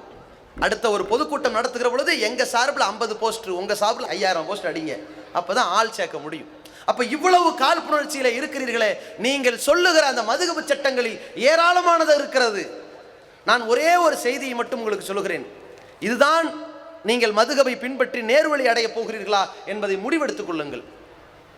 ஹிதாயா என்கிற மதுஹப் நூலிலே சொல்லப்பட்டிருக்கிற ஒரு செய்தி, இதா அமரல் முஸ்லிமும் நஸ்ரானியன், ஒரு முஸ்லிம் அவர் ஒரு கிறிஸ்தவருக்கு ஒரு உத்தரவிடுகிறார். என்ன சொல்கிறார்? பிபை ஹம்ரின் அவ் பி ஷிராயிஹா, சாராயத்தை விலைக்கு வாங்கவோ விற்கவோ ஒரு முஸ்லிம் ஒரு கிறிஸ்தவருக்கு சொல்வாரையானால் ஃபஃபாலதாலிக்க, அந்த கிறிஸ்தவரும் அப்படி சாராயத்தை விற்றாலோ வாங்கினாலோ ஜாஸ, இப்படி செய்வது கூடும், ஜாயிஸ் ஆகும், அது ஹலால் தான். யாரிடத்தில்? இந்த அபி ஹனீஃபா, இமாம் அபு ஹனீஃபா ரஹமத்துல்லாஹி அலைஹி அவர்களிடத்திலே இது கூடும். அபு ஹனீஃபா இமாம் இதுல சம்பந்தப்பட்டாரா இல்லையா நமக்கு தெரியாது, அல்லாஹ்க்கு தான் தெரியும். ஆனால் நீங்கள் எழுதி வைத்திருக்கிற ஏட்டில் என்ன? ஒரு முஸ்லிமை வைத்து நீங்க என்ன செய்வீர்கள்? ஹராமான பொருட்களை வியாபாரம் செய்யலாம், ஹராமான பொருட்களை விலைக்கு வாங்கலாம். ஆள் யாரு? முஸ்லிமா இருக்கக்கூடாது, இன்வெஸ்ட்மெண்ட் பண்றவன் முஸ்லிமா இருந்துக்க. நம்மால் இன்வெஸ்ட் பண்ணுவாரு, வித்து கொடுக்கிறவன் கிறிஸ்டின், பிற மதத்தவரை வச்சு ஹராமான பொருளை வித்துட்டு வருமானத்தை சம்பாதிக்கலாம்னு சொல்கிறீர்களே, இதுதான் நேர்வழியா? இந்த மதுஹபை தான் நீங்கள் பற்றி பிடிக்க போகிறீர்களா? அல்லாஹ்வுடைய தூதர் அழகாக சொன்னார்கள், குல்லு முஸ்கிரின் ஹம்ருன், போதை ஏற்றக்கூடிய அனைத்துமே மதுதான். குல்லு முஸ்கிரின் ஹராம், போதை ஏற்றக்கூடிய அனைத்தும் ஹராம், தடை செய்யப்பட்டது என்றார்கள். இது நேர்வழி தருகிறதா? அல்லது மது ஹராம் தான், நீ விற்க வேண்டாம், நீ காசு கொடுத்து பினாமியா நில்லு, இன்னொருத்த வித்து கொடுப்பான் என்று சொல்கிறீர்களே, இது ஹலாலா? இது நேர்வழியா? இந்த நேர்வழியாக இந்த வழிகேட்டில் போய் நீங்கள் பற்றி பிடிக்க போகிறீர்களா? இதைத்தான் ஒழிக்க வேண்டும் என்று சொல்கிறோம். எவன் குர்ஆன் ஹதீஸை தாண்டி இந்த இறை செய்தியை தாண்டி அப்படியே அடுத்த அடி எடுத்து வைக்கிறானோ அவன் தெள்ள தெளிவான வழிகேட்டில் விழுவான். சலஃபு சகோதரர்கள் கேட்கிறோம், நீங்கள் சகோதரர் பிஜே அவர்களை விட சஹாபாக்கள் ஆய்வில் மிகப்பெரியவர்கள் என்றீர்கள். நாங்கள் அதை மீறவில்லை, மாற்று கருத்து சொல்லவில்லை. உலகத்திலே எப்படிப்பட்ட அறிவாளிகளும் இருக்கலாம். பிஜே அவர்களை விட, ஷம்சுல்லுஹா ரஹ்மானி அவர்களை விட, இதற்கு முன்னாள் காலத்தில் வாழ்ந்த தௌஹீத்வாதிகளை விட சஹாபாக்கள் மிக உயர்ந்தவர்கள். தியாகத்தால், அர்ப்பணிப்பால், மிகப்பெரிய மார்க்கத்திற்காக ரத்தம் சிந்திய இவ்வளவு பெருந்தன்மை வாழ்க்கையிலே அவர்களோடு யாரும் இணைய முடியாது. ரசூலுல்லாஹ்வே அவர்களுக்கு ஒரு மிகப்பெரிய அப்ரிசியேஷன் சொல்லிட்டாங்க, அவ்வளவு கண்ணியப்படுத்தி சொல்லிவிட்டார்கள். அப்படிப்பட்ட தோழர்களோடு நீங்கள் இணைத்து பேசாதீர்கள். ஆனால் நீங்கள் சஹாபாக்களின் புரிதலை பின்பற்றுகிறோம் என்று மக்களை ஏமாற்றி சலஃபு சகோதரர்களை, நீங்கள் அப்பாவிகளாக இருக்கலாம், நீங்கள் எந்த அறிஞர்களை அவர்களின் உரைகளை கேட்டுக்கொண்டிருக்கிறீர்களோ அந்த ஜாக் இயக்கத்தினுடைய தலைவர்கள், அதனுடைய அறிஞர்கள், சலஃபுகள் என்று சொல்லக்கூடிய அறிஞர்கள் அத்தனை பேரும் சஹாபாக்களின் பெயரால் அவர்கள் சஹாபாக்களை பின்பற்றல. சஹாபாக்களுக்கு பிறகு சவுதி அறிஞர்கள் என்ற பெயரால் யார் யார் குர்ஆனிஸுக்கு மாற்றமா என்னென்னவெல்லாம் சொல்லுகிறார்களோ அத்தனையும் பின்பற்றுவார்கள். ஏன்? குர்ஆனிஸை தாண்டி போனா அதனுடைய வழி தெளிவான வழிகேடு. உதாரணத்திற்கு சொல்கிறேன், இது சலஃபு ஜாக்கு சகோதரர்களுக்கு ஆச்சரியமாக இருக்கலாம். ஏன்? நான் உங்களை குத்தி காட்டி குறை சொல்லி பேச வரவில்லை. ஏன் தெரியுமா? நீங்கள் எந்த இயக்கமாக இருந்தாலும் சரி, அதில் ஒரு தொண்டர்கள், எந்த இயக்கத்திலுமே தொண்டர் இருக்கிறானேங்க, அவன் சூதுவாதி இல்லாதவன், அவன் யதார்த்தவாதி. என்னமோ அவங்க சொல்றாங்க, குர்ஆனை சொல்றாங்க, நல்லா தான் இருக்கும், அது சரியா தான் இருக்கும் என்று நினைப்பவன். அபூபக்கரை சொல்கிறார்கள், வரலாறை பேசுகிறார்கள், வீர மரணத்தை பேசுகிறார்கள், இவர் நல்லதை சொல்கிறார்கள். ஏதோ யதார்த்தமாக கேட்க போகிறவர்கள் நீங்கள். நாங்கள் உங்களை குறை சொல்லவில்லை, உங்களை வழி நடத்துகிறோம் என்று சொல்கிறார்களே, அந்த இமாம்கள், அந்த அறிஞர்கள் எவ்வளவு தெளிவான வழிகாட்டில் இருக்கிறார்கள் என்பதை நீங்கள் ஒவ்வொரு செய்திகளாக பாருங்கள். நபிகள் நாயகம் ஸல்லல்லாஹு அலைஹி வஸல்லம் அவர்களுக்கு சூனியம் வைக்கப்பட்டு அவர்கள் மனநலம் பாதிக்கப்பட்டவர்களாக 6 மாதமாக இருந்தார்கள், அலைந்தார்கள் என்று சொல்லிக் கொண்டிருக்கிறார்களே, இது நபிகளாருடைய கண்ணியத்தை கேவலப்படுத்தக்கூடியது இல்லையா? அல்லாஹ் நபிகளாரை எவ்வளவு உயர்த்தி இருக்கின்றான். நூன் வல் கலமி வமா யஸ்துரூன் மா அன்த பி நிஅமதி ரப்பிக பி மஜ்னூன். நபியே முகமதே, உமது இறைவனின் அருளால் நீ மனநோய்க்கு ஆளானவர் அல்ல, நீ பைத்தியக்காரர் அல்ல. இந்த தூதரை நீங்கள் பின்பற்றுகிறீர்கள், இவர் ஜோசியக்காரர் அல்ல, இவர் சூனியத்தால் பாதிக்கப்பட்டவர் அல்ல. எவன்டா சொல்றது இந்த தூதருக்கு மனநலம் பாதிக்கப்பட்டது என்று? அல்லாஹ் சொல்கிறான், காலல்லாலிமூன இன் தத்தபியூன இல்லா ரஜுலம் மஸ்ஹூரா. நீங்கள் சூனியம் வைக்கப்பட்ட, சூனியத்தால் பாதிக்கப்பட்ட ஒரு மனிதரை பின்பற்றுகிறீர்கள் என்று அநியாயக்காரன் பேசுவான். அல்லாஹ் சொல்கிறான், மூமின் சொல்ல மாட்டான், ஒரு முஸ்லிம் பேச மாட்டான், அநியாயக்காரன் தான் பேசுவான். அநியாயக்காரன் யார் தெரியுமா? அல்லாஹ் இன்னொரு இடத்துல குறிப்பிடுகிறான், வல் காஃபிரூன ஹுமுல் லாலிமூன். அநியாயக்காரன் யார் தெரியும்? காஃபிர் தான் அநியாயக்காரன். அட, இறை நிராகரிப்பாளன் இருக்கானே, அவன் தான் அநியாயக்காரன். அந்த அநியாயக்காரன் பேசுவான் இந்த முகம்மதுக்கு சூனியம் வைக்கப்பட்டது என்று. இன்றைக்கு நபிகளாருக்கு சூனியம் வைக்கப்பட்டது என்று நீங்கள் பேசிக் கொண்டிருக்கிறீர்களே, கேட்டால் என்ன சொல்கிறீர்கள்?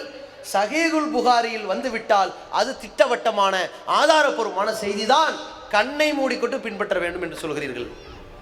சஹீஹுல் புகாரி, இமாம் புகாரி ரஹ்மத்துல்லாஹி அலைஹி அவர்கள் அந்த ஹதீஸ் கித்தாபிலே ஏராளமான ஆதாரபூர்வமான ஹதீஸ்களை திரட்டினார்கள், மாற்று கருத்தல்ல. அதில் பலவீனமே வராதா? இமாம் புகாரி ரஹ்மத்துல்லாஹி அலைஹி அவர்கள் அந்த சஹீஹுல் புகாரியிலே சில பலவீனமான செய்திகளை பதிவு செய்திருக்கிறார் என்று நாங்க சொல்றதுக்கு முன்னாடியே அல்பானி அவர்கள் சொல்லி இருக்கிறார்களே, ஆய்வு செய்திருக்கிறாரே. இமாம் புகாரி அவர்கள் ஒரு செய்தியை குறிப்பிடுகிறார். நபிகள் நாயகம் ஸல்லல்லாஹு அலைஹி வஸல்லம் ஜிப்ரீல் அலைஹிஸ்ஸலாம் வராததை பார்த்து பார்த்து தற்கொலை செய்ய முடிவெடுத்து ஹிரா கோகைக்கு மேலே போய் தற்கொலை செய்யறதுக்கு விழப்போனார்கள். ஜிப்ரீல் ஓடி வந்து, முகமதே என்ன பண்ண போறீங்கன்னு தடுத்து நிறுத்தினார்கள். இல்லாட்டி ரசூல்லா பலவாட்டி தற்கொலை பண்ண முயற்சி பண்ணாங்க என்று எழுதி வைத்திருக்கிறாரே. இது புகாரில் இருக்கிறதே, ஏற்க போகிறீர்களா? தற்கொலைக்கு ஜனாசா தொழுகை இல்லை என்றார்களே, அந்த தூதர் தற்கொலை செய்ய போனார் என்று புகாரி குறிப்பிட்டதை ஏற்க போகிறீர்களா? அல்லது புகாரி அவர்கள் தவறுதலாக குறிப்பிட்டார்கள் என்று தூதுத்துவத்தை காக்க போகிறீர்களா? அதே போன்று யோசித்து பாருங்கள். நபிகள் நாயகம் ஸல்லல்லாஹு அலைஹி வஸல்லம் அவர்களுக்கு எந்த விதமான மனபாதிப்பும் இல்லை. அல்லாஹ் சவால் விட சொல்கிறான், குல், நபியை போய் கூப்பிடுங்கள், இன்னமா அய்யுதுக்கும் பி வாஹிதா, மக்களே உங்களுக்கு நான் இந்த தௌஹீதை பற்றி எடுத்துரைக்கின்றேன், அறிவுறுத்துகிறேன். அன் தகுமு லில்லாஹி மஸ்னா, வாங்க. எனக்கு ஏதோ புத்தி பேதலிச்சிருச்சு நினைக்கிறீங்களா? வாங்க. ரெண்டு பேரா வா, அவ் ஃபுராதா வா, ஒத்தொத்தியா வா, சும்மத்த தஃபக்கரு, செக் பண்ணி பாரு. இந்த முகம்மதை பைத்தியக்காரன் நினைக்கிறியா? மூளை குழம்பி போனவர் நினைக்கிறியா? செக் பண்ணு. மா பி சாஹிபிக்கும் மின் ஜின்னா, இந்த தூதருக்கு சிறிய அளவு கூட, அல்லாஹ் குறிப்பிடுகிறான், மின் ஜின்னத்தின் சிறியளவு கூட மனபாதிப்பு வரவில்லையே. அப்படிப்பட்ட தூதரை நீங்கள் மனநோய்க்கு ஆளாகிவிட்டார்கள் என்று ஹதீஸ் இருந்தால் நாங்கள் கட்டுப்படுவோம் என்று போகிறீர்களே. இவ்வளவு தெளிவான வசனங்கள் இருக்கிறதே, நீங்கள் இந்த வேத வரிகளை விட்டுவிட்டு இந்த கருத்துக்களை ஏற்றுக்கொண்டிருக்கிறீர்களே, இது தெளிவான வழிகேடு என்பதை உணர்ந்து கொள்ளவில்லையா? லா யுஃப்லிஹு சாஹிரு ஹைஸோத்தா, திருக்குரான் பேசுகிறது. போட்டிக்கு வருகிற பொழுது சூனியக்காரன் வெற்றி பெற மாட்டான், அவன் படுதோல்வி அடைவான். இதான் திருக்குரான் சொல்லுகிற செய்தி. நீங்கள் சொல்லுகிறீர்கள் நபிகளார் காலத்தில் ஒரு சூனியக்காரன் வந்தான், அவன் ஜெயித்து விட்டான், நபிகளாரை 6 மாதம் முடக்கி போட்டு விட்டான். எப்படி எழுதி வைத்திருக்கிறீர்கள்? சூனியம் ஓர் உலக பார்வை என்று ஒரு ஏட்டை சலஃபு சகோதரர்கள் வெளியிடுகிறார்கள். அந்த அறிஞர்கள் எந்த அளவிற்கு பாரதூரமான கருத்துக்களை எழுதி வைத்திருக்கிறார்கள் என்று மட்டும் பாருங்கள். குர்ஆன் சுன்னாவை விட்டு நீங்கள் போனால் அது நரகில் எப்படி இழுத்துச் செல்லும் என்று மட்டும் பாருங்கள். ஒருவன் சூனியம் செய்வானையானால் அந்த சூனியக்காரனுக்கான ஆற்றல் எத்தகையது என்றால், அவன் நினைத்தால் புறாவை பூனையாக மாற்றி விடுவான். நம்ம எல்லாரும் விளங்கிட்ட இஸ்லாம் என்ன தெரியுமாங்க? மூசா நபி கைத்தடியை போட்டார், அது பாம்பாக ஆனது. சூனியக்காரன் கைத்தடியை போட்டார்கள், பாம்பாக ஆகவில்லை. மூசா நபி கைத்தடியா போட்டாரே, அந்த அல்லாஹ்வின் அற்புதத்தால் அது பாம்பாக மாறி அவர்கள் போட்ட கைத்தடி கயிறுகளை விழுங்கி பிறகு பழையபடி கைத்தடியாக மாறியது. இதை நாம் விளங்கி இருக்கிறோம். அந்த சூனியக்காரர்களாம் தோல்வி அடைந்தார்கள். நாம் மக்களை ஏமாற்ற முடியவில்லை, மக்கள் உஷாராகி கொண்டார்கள். இதோ இந்த மூசா தெள்ள தெளிவாக பாம்பாகவே அதை போட்டிருக்கிறார், இவர் இறைவனின் தூதர், ஏற்றுக்கொண்டார்கள். இதை நாம் தெளிவாக புரிந்திருக்கிறோம்.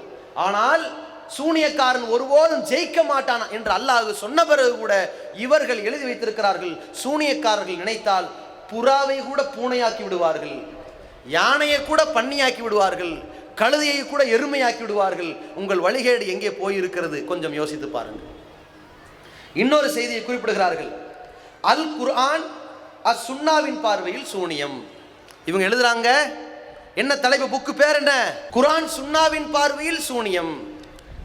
அப்ப நீங்க குர்ஆன் சுன்னா பார்வையிட்டு தானே சூனியத்தை பத்தி எழுத போறீங்க. எழுதுங்க. அது குர்ஆன் சுன்னா அடி தானே இருக்கும். சரி, அதுல எழுதுறாங்க, ஒருவனுக்கு சூனியம் வைக்கப்பட்டால் அதை எப்படி கண்டுபிடிக்கலாம் என்றால், அவன் சூனியம் வைக்கப்பட்டதிலிருந்து அவன் ஊரில் இருக்கிற எல்லா பெண்களும் அவனுடைய பொண்டாட்டி மாதிரி தெரிவார்கள், தன்னுடைய மனைவி அந்நிய பெண் மாதிரி தெரிவாள். இது எப்படி இருக்குது? ரோட்டில் போறாரு, எங்கடி சுற்றிட்டு இருக்கிற, வீட்டில் வந்து சமைச்சு கொடுறீ, யாரா நீ தான் என் பொண்டாட்டி, நான் தான் உனக்கு புருஷன், ஏன்டா இப்படி பேசுகிற, சூனியம் வச்சுட்டாங்க ஐயா. ஊரெல்லாம் பேசலாம் இப்படி. நேராக வீட்டுக்கு போகிறாரு, அஸ்ஸலாமு அலைக்கும், நீங்கள் யார் வீட்டில் இருக்கீங்க? ஏங்க என்னையாங்க? இல்லை, கொஞ்சம் வெளியே போங்க, அந்நிய பெண்களை வீட்டில் சேர்க்கறது இல்லை. இந்த மேல் வீட்டுக்காரி இருக்கா, வர சொல்லுங்க. ஏன், அவள் தான் என் முதல் பொண்டாட்டி. அப்போ கீழ் வீட்டுக்காரி 2, எது 3, ஏன் சூனி வச்சுட்டாங்கல்ல. இவன் எழுதுறாங்க எப்படின்னா, இருக்கிறது இல்லாமையும் இல்லாத இருக்கிற மாதிரி மாறி போயிருமா. இருக்கிற ஊரில் இருக்கிற எல்லா பொண்ணும் பொண்டாட்டி ஆயிடுவா, தாம் பொண்டாட்டி அந்நிய பெண் ஆயிடுவா. ஏன்? இவர் சூனியத்தால் பாதிக்கப்பட்டிருக்கிறார். அப்போ சூனியக்காரன் எப்பேற்பட்ட ஆற்றல் உடையவன் எழுதி வச்சிருக்கான்னு பாருங்க. இது வழிகேடா இல்லையா? அதுக்கப்புறம் என்ன எழுதுறீங்க? மறைவான ஞானம் அல்லாஹ்வுக்கு மட்டும்தான் இருக்குதுன்னு அவ்வளவு செய்திகளை உங்களுக்கு சொன்னாங்கல்ல. இவர்கள் எழுதுறாங்க, சூனியம் ஒரு கொடிய பாவம். அந்த ஏட்டில் எழுதுறாங்க, சலஃப் அறிஞர்கள் தான் எல்லாம். குர்ஆன் சுன்னாவை காக்க புறப்பட்டு ஆரம்ப காலகட்டத்திலே அது கொள்கை என்று பேசியவர்கள் தான் சகாபாக்களை பின்பற்றலாம், சவுதி உலமாக்களை பின்பற்றலாம், பிற்காலத்தில் உள்ள அறிஞர் பெருமக்களை பின்பற்றலான்னு வந்த நிலை இங்கே எப்படி போய் விழுந்திருக்காருன்னு பாருங்க. ஒருவன் சூனியக்காரனிடத்திலே சென்றால், ஒருவன் மருத்துவனிடத்திலே சென்றால், அந்த மருத்துவர் இவருக்கு என்ன நோய் என்று பார்ப்பார், டெம்பரேச்சரை பார்ப்பார். ஆனால் சூனியக்காரனிடத்திலே சென்றால் இவர் எங்கிருந்து வந்திருக்கிறார் என்று சொல்வார், எப்போது வந்திருக்கிறார் என்று சொல்வார், இவருக்கு என்னவெல்லாம் ஏற்பட்டிருக்கிறது என்று சொல்வார், இவனுடைய அம்மா அப்பா யார் என்று சொல்வார், இவருடைய பிள்ளைகள் யார் என்று சொல்வார், இனிமேல் என்ன ஏற்பட போகிறது என்று கூட இவருக்கு சொல்வார். நான் கேட்கிறேன், அப்போ யார் ஜோசியக்காரனை நம்பி அவன் சொல்றது உண்மை நினைச்சானோ, அது அவனா அப்படி உண்மையை பேச மாட்டான், நாளை நடக்கிறது அவனுக்கு. அப்படி ஒருத்தன் நினைச்சான்னா அவன் காஃபீர் ஆயிரான்ற ஹதீஸையும் நீங்கள் மறுத்துவிட்டு, மறைவான ஞானம் அல்லாஹ்வுக்கு மட்டும்தான் இருக்குது, அந்த ஆற்றல் எவனுக்கும் இல்லைங்கிற இஸ்லாத்தின் அடித்தளத்தை விட்டு நீங்கள் விலகிவிட்டு சூனியக்காரனுக்கு இந்த ஆற்றல் இருக்குங்கிறீங்களே. நாமெல்லாம் ஒரு நகைச்சுவையாக தான் கேள்விப்பட்டோம். ஒரு மந்திரவாதிட்ட ஒருத்தன் போய், ஐயா என் ஜாதகம் எப்படி இருக்குன்னு கேட்டானா. ஜாதகத்தை பார்த்து, நீ உன் பேர் வந்து இது ராமசாமி, ஆமாம், உங்கள் அம்மா பேர் மாரியம்மா, உங்கள் அப்பா பேர் சுப்பமுத்து, சரி, நீ இந்த தெருவில் இருக்கிற, சொல்லுங்கய்யா சொல்லுங்கய்யா, நீ உன் டோர் நம்பர் 18, சொல்லுங்கய்யா, போன வாரம் 2 கிலோ அரிசி வாங்கியிருக்கிறேன், அதுக்கு முந்தின வாரம் 3 கிலோ சக்கரை வாங்கி. ஐயா, என் ஜாதகத்தை பார்த்துட்டு நான் வாங்கின சக்கரை எல்லாமா சொன்னீங்க?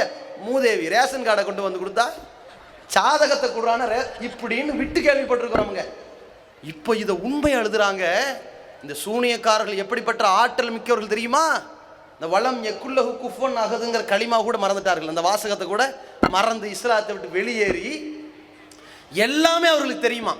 எந்த மாதிரியா அடுத்து எழுதுறாங்க, சூனியம் ஒரு கொடிய பாவம். அது எழுதுறாங்க, நோய் நிவாரணத்திற்கு 2 வகையில் நிவாரணம் அடையும். ஒன்று அல்லாஹ் நிவாரணம் செய்வானா, இன்னொன்று சிற்கான வாசகங்களை யார் ஓதுகிறார்களோ அப்பொழுது நிவாரணம் கிடைத்துவிடும். அல்லது தாயத்தை கட்டிவிட்டால் நிவாரணம். இதெல்லாம் தர்கா வணங்கி சொன்ன கருத்து இல்லைங்க. அவர்களை விட பல படி ஏறி ஜாக்கு சலஃபு அறிஞர்கள் எழுதி வைத்த கருத்தை நான் படிச்சுட்டு இருக்கிறேன். தாயத்து கட்டினால் ஜின்னை வசப்படுத்தி விடலாம். இன்றைக்கு சமீப காலங்களில் தாயத்தை கட்டியவுடன் ஜின் அடங்குவதும் தாயத்தை அவிழ்த்தவுடன் ஜின் துடிதுடிப்பதையும் நாம் கண்கூடாக பார்க்கிறோம். சொல்றதே போய் இதில் கண்கூட பார்க்கதாகலாம். எழுதி வச்சிருக்காங்களா இல்லையா? நான் கேட்கிறேன், அல்லாஹ்வுக்கு இணையாக கற்சிலைகளிடத்திலே, மரங்களிடத்திலே, மகான்கள் என்ற பெயரால் பெரியவர்களிடத்திலே போய் நோய் நிவாரணத்தை தேடினால் கிடைக்கும் என்று சொல்கிறீர்களே, இதுதான் தௌஹீதா? கேட்ட என்ன சொல்லுவாங்க தெரியுமா? இல்ல அவங்களுக்கெல்லாம் அந்த ஆற்றல் இருக்குது, ஆனா நீ அல்லாஹ்வை தான் வணங்கணும், இதுதான் தௌஹீத் இப்படிம்பாங்க. அது தௌஹீத் இல்லை. அல்லாஹ்வுக்கு இருக்கிற ஆற்றல் எவனுக்குமே இல்லை, எனவே நீ அல்லாஹ் வணங்கு, இதுதான் தௌஹீத். இவங்க தௌஹீத் என்ன? அல்லாஹ்வுக்கு இருக்கிற ஆற்றல் கல்லுக்கும் இருக்குது, மரத்துக்கும் இருக்குது, ஜின்னுக்கு இருக்குது, ஆனா நம்ம அல்லாஹ்வை மட்டும்தான் வணங்கணும். இது தௌஹீத் இல்லை, நயவஞ்சகம். இந்த கொள்கைக்கு போயிருக்கிறீர்களா இல்லையா? இப்ப அடுத்த கட்டத்தை பாருங்க. இவர்கள் எவ்வளவு தெளிவான வழிகேட்டில் இருக்கிறாங்கிறத அடுத்த ஒரு செய்தி பாருங்க. ஹுக்குமு சிஹ்ரி வல் கஹானத்தின்னு ஒரு புத்தகம். இது அப்துல் அசீஸ் அப்துல்லா பின் பவஸ்ங்கிறவர் எழுதுறாரு. அந்த அறிஞர்கள் அவங்க ஏற்றுக்குவாங்க, சரியா? அவர் ஒரு புக் எழுதினார். அதை தமிழாக்கம் செய்து ஜாக் அறிஞர்கள் இந்த சூனியம் சம்பந்தமான விளக்க நிகழ்ச்சிகளில் புத்தகமாக வெளியிட்டார்கள். அதில் எழுதியிருக்கிறாங்க, ஒருவனுக்கு சூனியம் வைக்கப்பட்டால் அதிலிருந்து அவன் எப்படி விடுபட வேண்டும் சொல்லிக் கொடுக்குற தத்துவத்தை பாருங்க. நம்ம சூனியம்ங்கிறது ஃப்ராடுன்ட்டோம், எவனை எதையும் செய்ய முடியாதுன்ட்டோம். இப்போ விடுபட வைக்கிறதுக்கு மருத்துவத்தை பாருங்க. ஒருவன் தனக்கு சூனியம் வைக்கப்பட்டதை உணர்ந்து விட்டால் அவன் அந்த நிமிடத்திலிருந்து எதில் சூனியம் வைத்திருக்கிறார்கள் என்று தெரு தெருவாக போய் தேட வேண்டும். யோசிக்கணுமா? சீப்பில் வச்சுருப்பாங்களோ, முடியில் வச்சுருப்பாங்களோ, எதுக்கும் காலையில் கட்டி கிடைக்கும், தம்பி முடியெல்லாம் அம்பிட்டு முடி அள்ளு எடு, இல்லை சரி விடுப்பா நாளைக்கு வருவோம். இவனை கிறுக்கு பையலாக இருக்கிறான், அப்போ தான் நினைப்பாங்க கிறுக்கு பையன்ட்டு. அது வரைக்கும் நல்லா தான் இருந்தான். ஏன்னா நமக்கு தலைவலி என்னன்னு தெரியும், வயிற்று வலி தெரியும், சூனி வச்சிருக்காங்கன்னு தெரியாது. இவ சொல்லித்தராக தெருவில் போகிற சாக்கடை அல்றா, நம்ம வீட்டு சாக்கடை அள்ளு, சிக்கு முடி இருக்குது, இது நம்ம என் பொண்டாட்டி முடியுமா இருக்குது, சரி பாப்பா நாளைக்கு பாப்பா, இது அல்லு, அந்த சீப்பை தூக்கிட்டு வா, எங்க சாக்கடையில் விழுந்து கழுவுப்பா, அது யார் சீப்புன்னு பார்ப்போம், மஞ்சள் சீப்பு, நம்ம பச்சை சீப்பு வச்சுருந்தோம். அப்போ அதை வச்சு சூனி வச்சுக்க மாட்டாங்க. நம்ம பனியன் கிழிஞ்சு கிடக்குதுரா, இதில் வச்சாலும் வச்சுருப்பாங்க, எடுத்து பார்ப்பான், இது எலி கடிச்சதோ. அப்போ எதில் தான் இப்படி தெரு தெருவா திரியணுமா? அவங்க சொல்கிறாங்க, அவ்வாறு சூனியம் வைக்கப்பட்ட பொருள் எழுதுனாங்க பாருங்க. எப்போ குரானிஸை தாண்டி வந்தால் வழிகேடு பாருங்க. அது வானத்தில் இருந்தாலும், பூமியில் இருந்தாலும், மலைகளில் இருந்தாலும் அதை எடுத்து உடைத்து விட வேண்டும், இதுதான் சிறந்த மருந்து. அப்போ டேய் போடுறா ஒரு ஏவுகணை தாக்குதலை, எனக்கு சூனியம் வச்சதை எத்தனாவது வானத்தில் வச்சிருக்கான்னு போய் பார்க்கணும். இப்போ கிளம்ப வேண்டியது, அம்பிட்டு போயிலும் கிறுக்குனாக்கி விட்டுருவாங்க.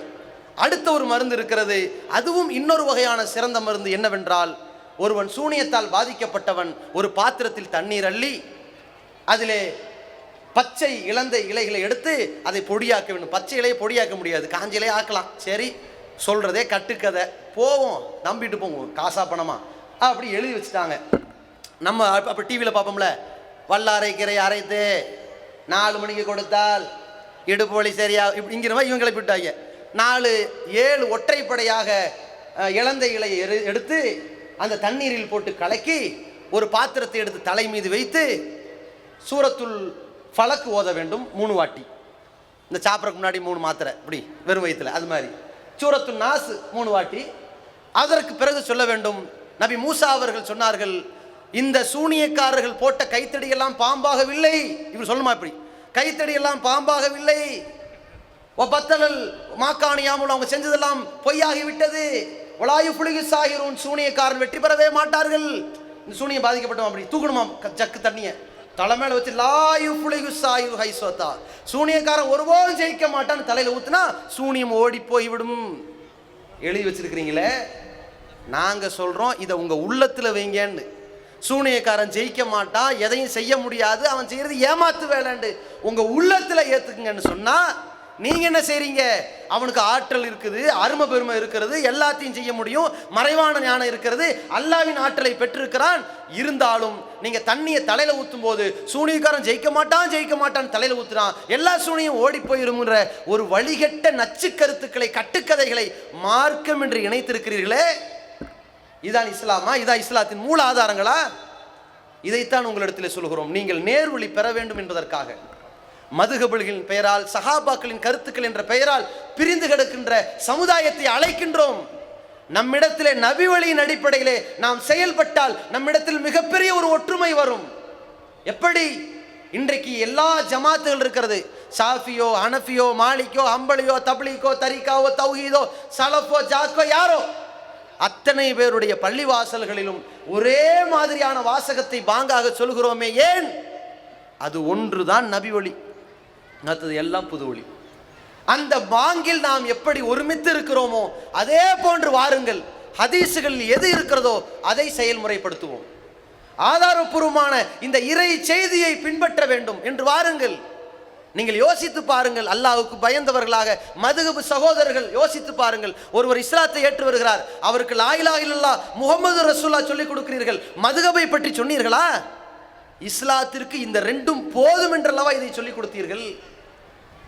ஒருவர் இறந்து விடுகிறார், ஆலிம்சா பெருமக்கள் தல்கீன் சொல்லிக் கொடுப்பீர்கள், உன்னிடத்திலே மாணவர்கள் வருவார்கள், உன் இறைவன் யார் என்று கேட்பார்கள், அல்லாஹ் என்று சொல்லு, அப்பொழுது ஏகத்துவத்தை சொல்கிறீர்கள். உன்னுடைய தூதர் யார், முகம்மதை சொல்லு, உன்னுடைய மார்க்கம் எது, இஸ்லாமை சொல்லு, உன் இமாம் யாரு, திருக்குரான் தான், அந்த வஹி தான் உன்னுடைய வழிகாட்டுதல்னு சொல்லு என்று செத்து போனவனுக்கு சொல்லிக் கொடுக்கிறீர்களே, உயிரோடு இருப்பவர்களுக்கு சொல்லிக் கொடுக்க வாருங்கள் என்று உங்களை கூப்பிடுகிறோம். அல்லாஹ்வுடைய தூதர் சொன்னார்கள், ஸாக்க தோமல் ஈமான், இறை நம்பிக்கையின் ஒட்டுமொத்த சுவை ஒருவன் சுவைத்து விட்டான். எப்பொழுது தெரியுமா? மன் ரலிய பில்லாஹி ரப்பன், யார் அல்லாஹுவை கடவுளாக திருப்தி அடைந்து கொண்டானோ, வபில் இஸ்லாமி தீனன், இஸ்லாத்தை மட்டும் மார்க்கமாக பொருந்தி கொண்டானோ, வபி முஹம்மதின் ரசூலா, முஹம்மதை மட்டும் வழிகாட்டியாக ஏற்றுக்கொண்டானோ, அவன் இஸ்லாத்தை பரிபூர்ணமடைந்து சுவைத்து விட்டான் என்றார்களே. அப்படிப்பட்ட பரிபூர்ணமான இஸ்லாத்தை தான் தமிழ்நாடு தௌஹீத் ஜமாத் உங்களிடத்தில் எடுத்துரைத்துக் கொண்டிருக்கிறது. அந்த இறை செய்தி மட்டும்தான் இஸ்லாம், இதை தவிர்த்து வேறு எதுவும் இஸ்லாம் இல்லை என்பதை கவனத்தில் கொண்டு நாளை நீங்களும் நாங்களும் சேர்ந்து மறுமையிலே சுவனத்தில் பிரவேசிக்க வேண்டுமே தவிர எங்களுடைய நண்பர்களாக, தோழர்களாக, சகோதர சகோதரிகளாக, இதே மதுஹப் சகோதரர்களுக்கும் சரி, வேற இயக்கத்தின் சகோதரர்களுக்கும் சரி, முஸ்லிம்களில் அரசியல் கட்சி நடத்துகிற சகோதரர்களுக்கும் சரி, உங்கள் அத்தனை பேரிடத்திலும் ஒரு ஒற்றுமை இருக்கிறது. தௌஹீத் ஜமாத்தோடு இணைந்து வருகிற ஒரு ஒற்றுமை இருக்கிறது. என்ன தெரியுமா? நாங்கள் சமுதாயத்திற்காக போராடுகிற பொழுது, அல்லது இறை இல்லத்தை எவனாவது துஷ்பிரயோகம் செய்து விட்டால் அவர்களின் அடக்குமுறைக்கு எதிராக போராடுகிற பொழுது, நீங்கள் எந்த ஜமாத்து வேறுபாடு இல்லாமல் ஓடோடி வருகிறீர்களே, உங்களுக்கு முஸ்லிம் சமுதாயத்தின் மீதுள்ள பாசத்தின் வெளிப்பாடாகத்தான வந்தீர்கள். அதை நாங்கள் மதிக்கிறோம். அதே போல எங்களுக்கும் உங்கள் மீதுள்ள பாசத்தின் வெளிப்பாடாகத்தான் உங்களை அழைக்கிறோம். நாளை மறுமையில் நாம் அனைவரும் கைகோர்த்து சுவனத்திலே நுழைய வேண்டும் என்பதற்காக அழைக்கிறோம்.